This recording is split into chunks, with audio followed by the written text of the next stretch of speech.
Both sides say these talks found no common ground on the way forward in Ukraine, with military tensions rising ahead of Sunday's referendum on self-determination in Crimea. Neither we nor the international community will recognize the results of this referendum.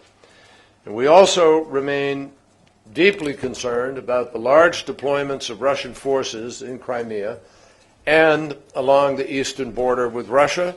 Lavrov says those troops are on 2 weeks of maneuvers and threaten no one.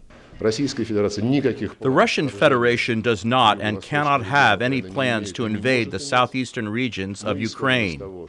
Our position is that the rights of Russians, the rights of Hungarians, the rights of Bulgarians, as well as the rights of Ukrainians themselves, should be ensured and protected.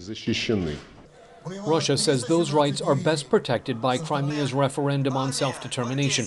What Moscow does after Sunday's vote is of enormous consequence to the global community, says Kerry. There will be consequences if Russia does not find a way to change course. And we don't say that as a threat. We say that as a direct consequence of the choices that Russia may or may not choose to make here. If Russia does establish facts on the ground that increase tensions or that threaten the Ukrainian people, then obviously that will beg an even greater response, and there will be costs.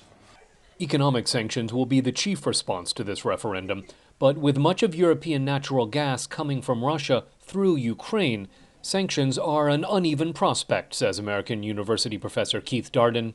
It's easy for us to say impose sanctions because it costs us very little and costs everyone else a lot.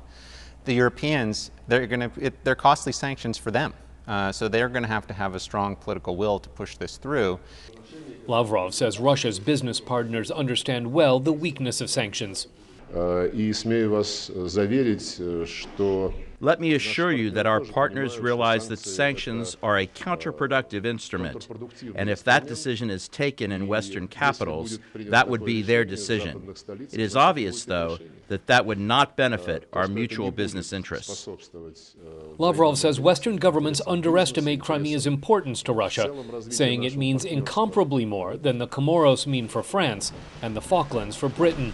Scott Stearns, VOA News, London.